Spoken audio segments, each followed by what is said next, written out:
Assalamu alaikum dear viewers. I am Feroz Shah, a physics teacher. In today's video we are going to discuss the main concepts of torque. So let me start. The main concepts of torque composed of definitions, mathematical forms and certain important MCQs. Let me share. Definitions में जब आप torque के definition देखते हो या observe करते हो या सुनते हो तो आपको पहला डेफिनेशन मिलता है. The first definition that what is torque? Torque is the turning effect. The turning effect of a body is called torque. ये वो डेफिनेशन है जिससे ज्यादातर बच्चे गलत कॉन्सेप्ट ले लेते हैं और उनका आइडिया बिल्कुल अजीब बन जाता है, जो कि बिल्कुल भी टार्क का आइडिया नहीं है. यहाँ पर स्टूडेंट्स का ज्यादातर फोकस टर्निंग पे होता है और वो स्टूडेंट समझते हैं कि टर्निंग का मतलब है घूमना. ये तो ठीक है, ये तो गलत नहीं है. टर्निंग का मतलब है घूमना. सो घूमने का effect, any how turning mean घूमना. तो डेफिनेशन में जब टर्निंग पर आप फोकस करोगे तो स्टूडेंट्स का आइडिया ये बनता है कि जैसे टार्क टर्निंग का दूसरा नाम है, यानी बॉडी के घूमने को टार्क बोलते हैं. और जब भी कोई बॉडी घूमेगी हम कहेंगे कि इसमें टार्क है. ये बिल्कुल गलत है. ये बिल्कुल गलत है क्योंकि टार्क के डेफिनेशन में सिर्फ टर्निंग नहीं है. आप इफेक्ट का इफेक्टिवनेस इग्नोर नहीं कर सकते हो. Value of effect is also important. सिर्फ टर्निंग को टार्क नहीं कहते, टर्निंग इफेक्ट को कहते हैं. और इफेक्ट का मेन कॉन्सेप्ट क्या है? इफेक्ट का मेन कॉन्सेप्ट है चेंज लाना. वो चीज जो चेंज लाता है that is considered to be effect. तो इफेक्ट होता है. एनी हाउ अगर आप इफेक्ट को इग्नोर करें तो कॉन्सेप्ट ऑफ टार्क बनता है कि जैसे बॉडी के घूमने को टार्क बोलते हैं. ये गलत है. टर्निंग इफेक्ट दोनों को मुश्तरका तौर पे टार्क बोलते हैं. सो आप कहोगे सर टार्क वो चीज है, और करें टार्क वो चीज है जो टर्निंग में चेंज लाता है. वो टार्क वो चीज है जो टर्निंग में चेंज लाता है.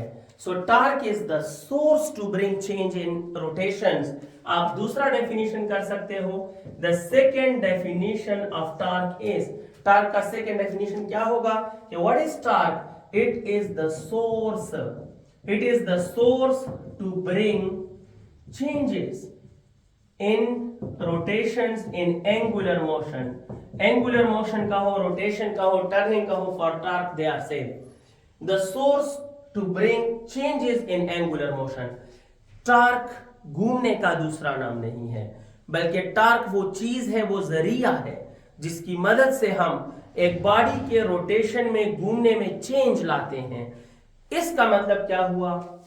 ये जो डेफिनेशन है इसका इनडायरेक्ट मतलब ये हुआ कि जहां टार्क होगा, जहां टार्क होगा, जहां टार्क होगा माय डियर स्टूडेंट्स, तो इसका मतलब है कि वहां एंगुलर मोशन कांस्टेंट नहीं होगा.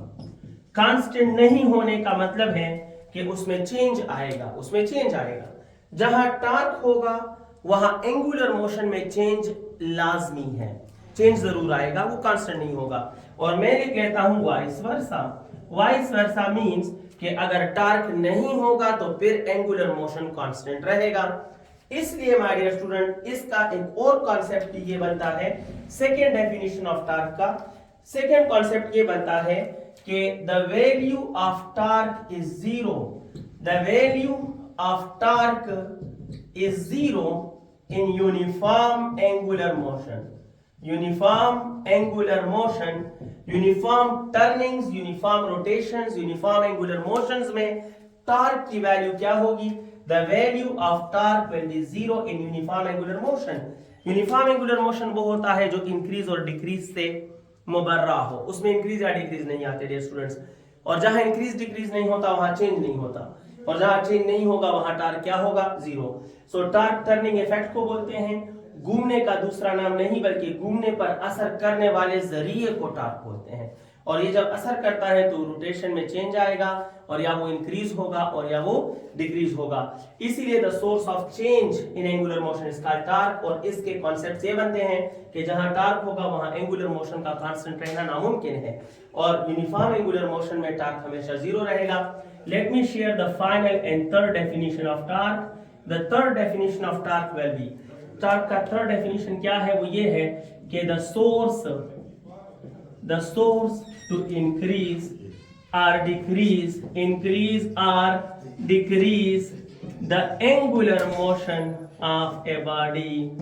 एक बॉडी है, उसके एंगुलर मोशन को इंक्रीज करना चाहते हो या डिक्रीज करना चाहते हो, तो इंक्रीज लाने के लिए भी टार्क चाहिए और डिक्रीज लाने के लिए भी टार्क चाहिए। So torque is the cause, it is the cause of increase और डिक्रीज इन एंगुलर मोशन। ये तो थे डेफिनेशंस।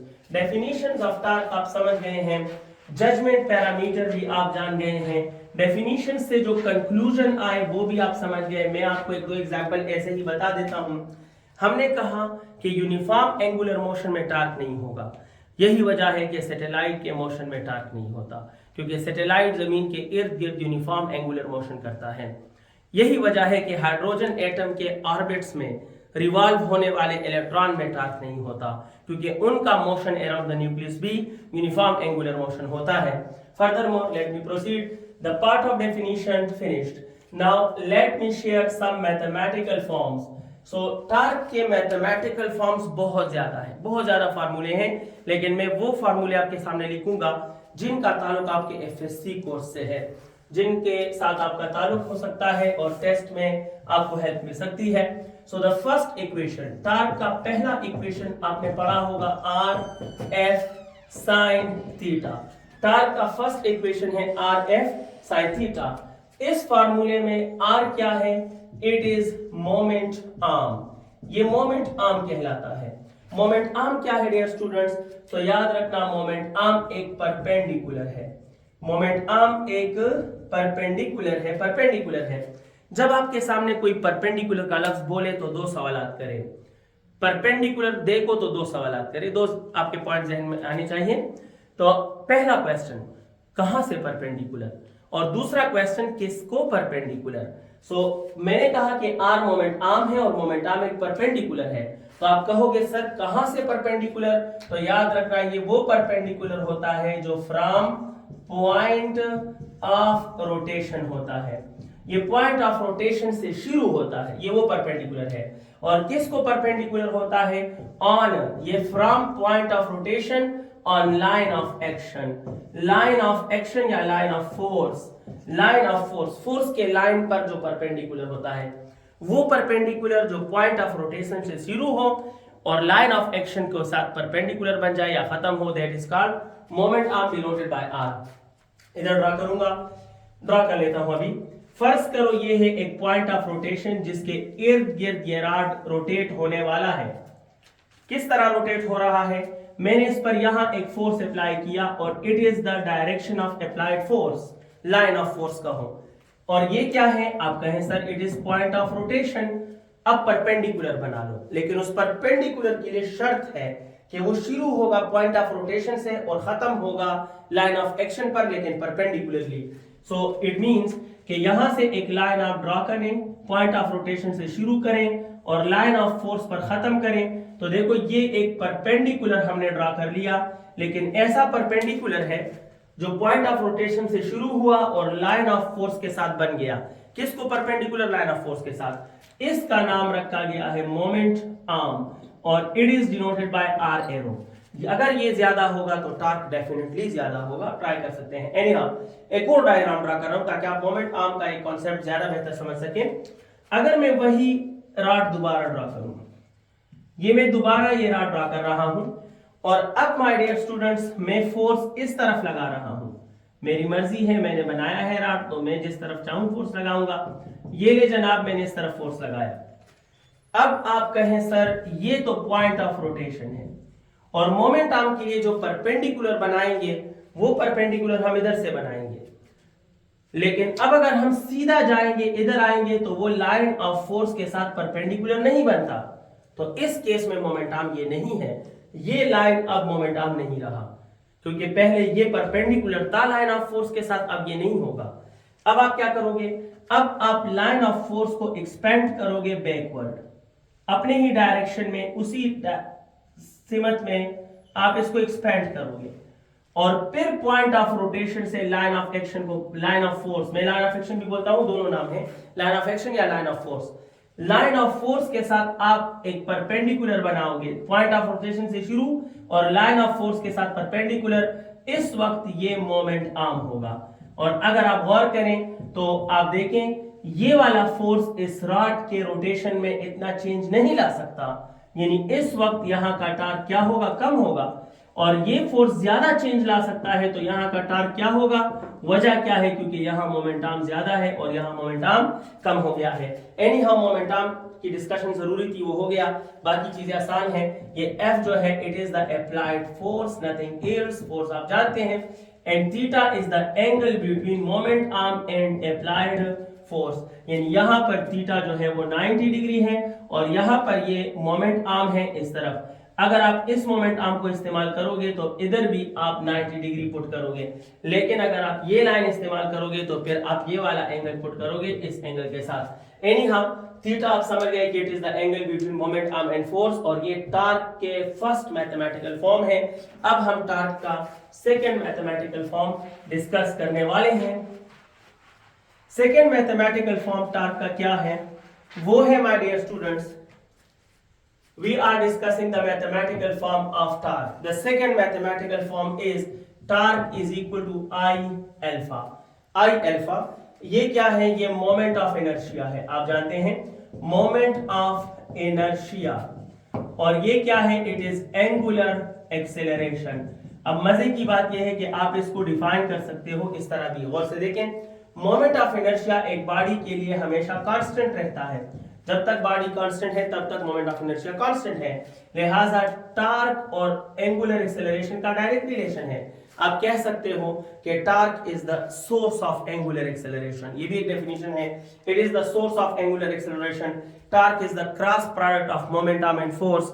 डेफिनेशन में ये दो भी आप शामिल कर सकते हो। तो ये एंगुलर एक्सेलरेशन है, ये आई है, और इस एंगुलर एक्सेलरेशन की वैल्यू आप angular motion, angular velocity change with time से मालूम कर सकते हो, delta omega by T. The third mathematical form of torque जो कि आपके बुक्स में अवेलेबल है, वो है torque is equal to rate of change of angular momentum. Rate of change of angular momentum को भी टार्क बोलते हैं। ये एंगुलर मोमेंटम है, आप जानते हैं, और नीचे जो है वो टाइम है। The rate of change of angular momentum का दूसरा नाम टार्क है। ये भी इस बात का सबूत है कि जहां टार्क होगा वहां एंगुलर मोशन या मोमेंटम में चेंज आएगा, और जहां टार्क जीरो वहां ये चेंज जीरो और एंगुलर मोमेंटम क्या हो जाएगा, constant. The fourth mathematical form of torque available in your book was, ये भी है torque is equal to NIAB sine of theta. ये torque in a current carrying coil in magnetic field है second year का। ये number of turns, ये current, ये area of coil, ये magnetic field, and it is the angle between normal of coil and magnetic field. It is the angle between normal of coil and magnetic field lines, इनके दरमियान ये angle होता है। तो ये सारे फार्मूले हैं जो आपके कोर्स में अवेलेबल हैं फॉर टार्क। ये सेकेंड ईयर का है, बाकी फार्मूले जो है वो फर्स्ट ईयर के हैं। इसके अलावा कोई मैथमेटिकल फॉर्म आपकी बुक में नहीं है। एक और भी है रिस्टोरिंग टार्क, और वो फार्मूला है torque is equal to C theta. ये रिस्टोरिंग टार्क होता है और ये गैल्वानोमीटर में है, लेकिन